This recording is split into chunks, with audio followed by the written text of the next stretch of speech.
Well, you should know. From a young age, I guess it started from NASCAR, but after NASCAR, I discovered actual physical sports, and I love sports. I fell in love with sports so fast. I mean, first love.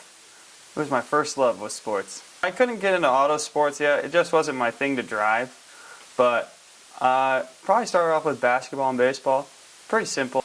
I was never good at soccer. I could never play soccer. I tried it. I was just awful. I couldn't do it.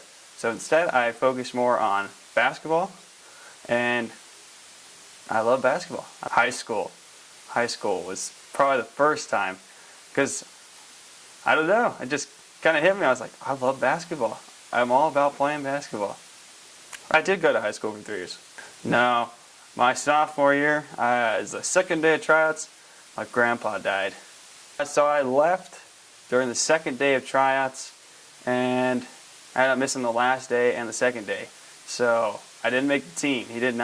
My coach did not give me any room there because my grandpa had died, so I just had to roll with it.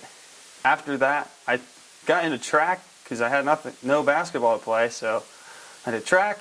I went to every basketball game though, home and away, and I guess maybe the coach saw me and really liked that about me. What happened your senior year? Can you tell me that story? Well, man, that was a tough year. We were doing pretty good. I was a captain on the team, full-time starter, finally, after the first year when I wasn't.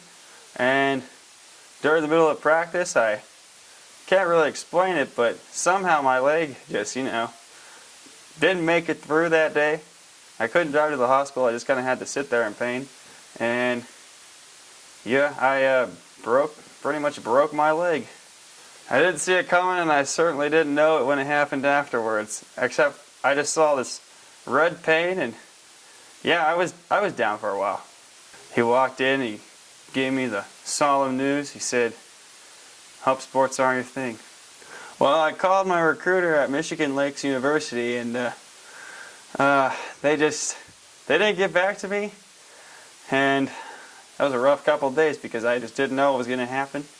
They ended up calling me back a couple of days. I barely got him on the phone because I had to call him back actually because I missed him the first time, but he told me the even worse news. They took away my scholarship. I cried again. That was the second time I cried in this story. I was lost for words. I just couldn't even handle it. I didn't know how to put myself back together because my one true love, sports, is pretty much over. I got pretty depressed for a while because of the whole sports thing. So I started working at this theater just down the road from where I live, and that actually turned out to be a phenomenal thing for me. I met a girl. She told me I had a wonderful smile.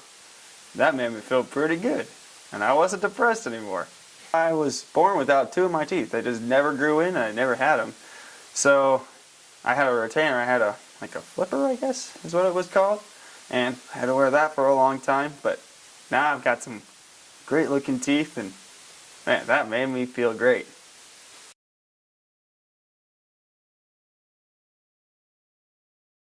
A dentist.